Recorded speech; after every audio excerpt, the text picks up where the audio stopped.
lwaki ayagala kuddamu kulaba ng'olinya taxi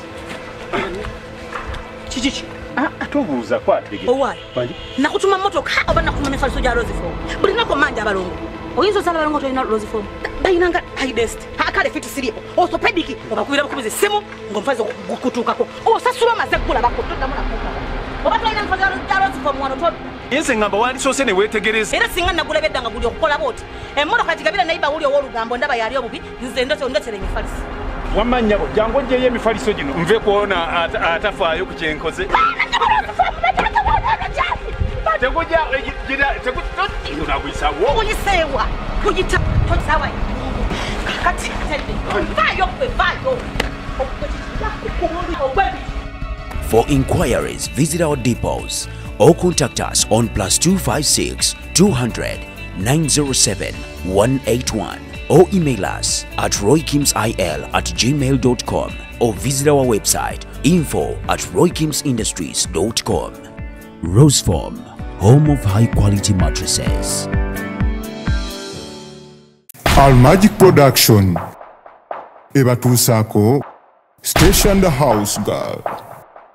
kakati wokyafulidde otyo kungulu olw'omunda kiri kitya nina osooka n'enkula nentuukanga wano naye batuusa lwaki tutuula ku bulungi mwali agadde ku mukazi okuwasa gwe naawe okyanoonya omusajja w'okufumbirwa alitwala ne musajja Amasanyu ate nga yetayira musajja amaziga nayona anaasoboka toyina kwaka simu eno n'okimpa wano amasanyu wano waki wawuse ngambye tanyingiriza bikubatuusa obukambwe nze nvaako ayagala mirimu mbuno ngenda mubbira omusajja omulimu goba house girl empisa nja kulya omuntu omugere pulo traka number 2 equalizer ensasagge olwokubanga siyanzaala n'olwekyo genda ku ssimu yo searchinga Station the House Girl ku YouTube, subscribe, ring the bell osobola okumanya ofune notification lwe tuba tutaddeyo. Nyumirwa nga bw'oyiga.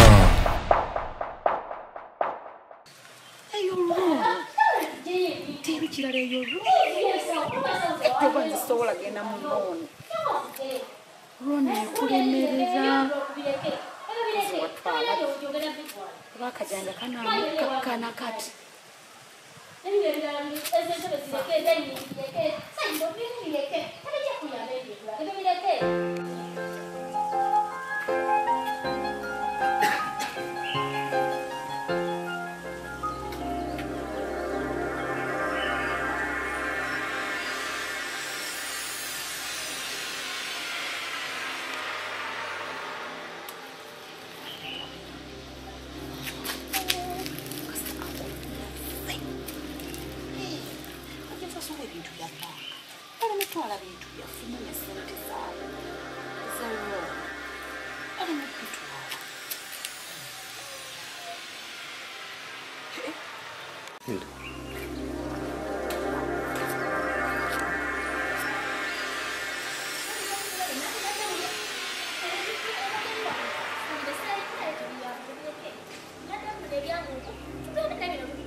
njagala kumanya lwaki ebintu bino bituuse bitya okubeera wano. naye musajjako naye taata mazinga olikomyewo omusajja gwo okunjoga ddala mazima tokomye ku mukazi gwe ogenda kwanjula mu nnaku bbiri naye taata njoga yannabaki eyo gy'otuusizaako n'otuuka n'okwe musajja gwo njagazanga abafayita kandabe maaso ku lutimbe katandika kudanza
Ngenda kulaga nti ntambula nkuvire. Ndeka.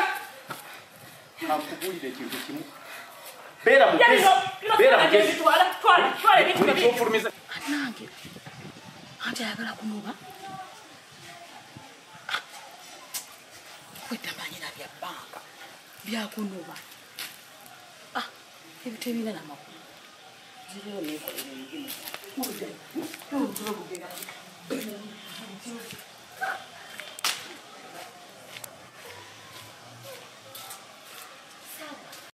Mugatonda bakusiba bintu kugenda. Njagala ondaga abikugamba. Njagala omuntu abikugamba. Soko teke wasi buli kimu kyonna. Njagala omuntu akugambye ebintu ebyo. Toyina kijja kukwata. Tojja kukwata. Ate ngeno tojja kukwata.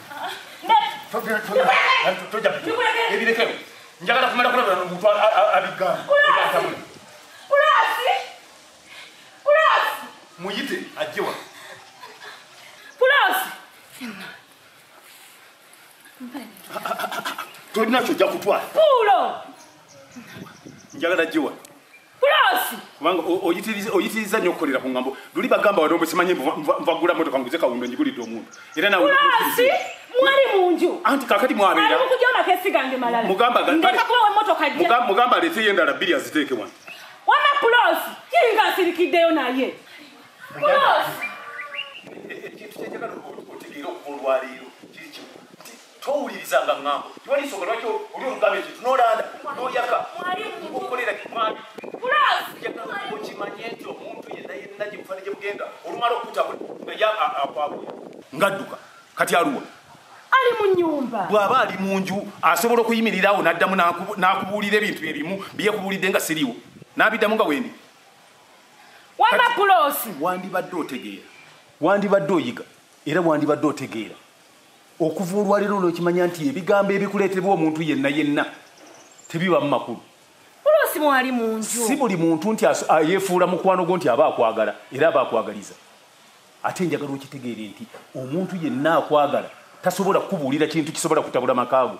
Njagala okitegeere nti omuntu yenna akwagaliza ng'awulira nti kyakugamba kikuzimba tasobola ate kuva eri n'akubuulira kintu kiyinza kwabuluza makaago. Nenga Pulasi mwali mu nju. Nkitegedde mwali naye nga gw'okakasa byakugamba ne byakubuulira buli lunaku bikuyamba era bina gye binatwala makaago.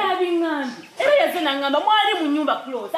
Amazima gakatula mwali. Obulamu bwo bwonna wadde nga kaakati bw'ogenda bw'onaabaako gy'olaze yonna toddanga mukugoberera ngamba. Ate ne bw'obangawo ky'owulidde kyonna omalanga kunoonyereza ne weekenneenya n'okisensula n'omanya nti kino kituufu kino si kituufu, kino kisoboka, kino kisoboka. Akiŋŋambye yani, akigambye kwani. Kati nze nga bwendi bakubuulira batya Prosi n'ava eri n'akubuulira ekintu gwe walaba oluvannyuma lw'okulaba nze ye n'olowooza nti kyagambye kyekituufu. Kakati kale Prosi nze siwakana mwali mu nnyumba wagyali siwakanirayo naye empakanira ku kintu kyakugamba nti ddala kituufu, kikuzimba, kirina gye kitwala obufumbo bwo, kirina gye kikutwala nange, oba kiyongera kutwawula sinakindi kinasobola okubeezaawo amakaago oba ogenda kugaabulira okunte nga bw'ogamba. Ebigambo bye nkugambye ne Prosi yakugambye njagala oba osinziira omanyi nti teri alumirirwa nga talina kigende. Kati oli waddembe okukwata ebintu bino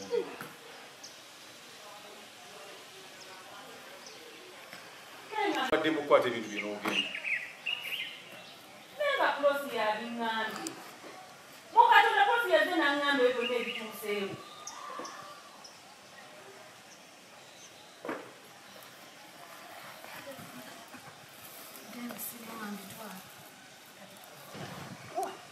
Prosi yazze n'abiŋŋamba tokazaza na mirembe gyange netuulidde nkakeeka ate ambuulira by'abantu simanyi ate batuusa asanze netuulidde waleero najje n'atandika okuŋŋamba sirigambo gya okiwuli n'aŋŋamba mwate simanyi oyagala batuusa ate simanyi gibannaa nsonga tundize mu nnyumba naye natubakusoma ate n'agamba mwate simanyi lugambo ate ŋŋamba kati ŋŋambo kize ntambuliddeko Prosi nange yazze n'abiŋŋamba kati mbadde nkoze ensobi okumuwuliriza kuba mukwano gwange kati nandiganye era nange ninawuliriza mukwano gwange kubanga azze akuŋŋamba kati owulirizanga nnyo eŋŋambo ate owulirizanga eŋŋambo ate webisomba wembitwala buli enyuguza lwaki kituufu si kirungi kukola kintu nga tomaze kwekigenda kiwuli mbadde mbulira mbadde endaka kati mbadde endaka naye bannange sogentule nabo kati Prosi afumiza amakesi gonna agafumize buli kintu kyange byonna nabisudde mu ddiiro naye bannange abadde aŋŋamba nti ate nnobe ate yambuka talina musajja si mufumbo buli mbuzi zibadde nga tunyumya wano eno aŋŋamba singa afuna omusajja singa abeera bw'ati singa akola ati kale ekibadde kinnobya kibadde ki ne kati nkole ntya bannange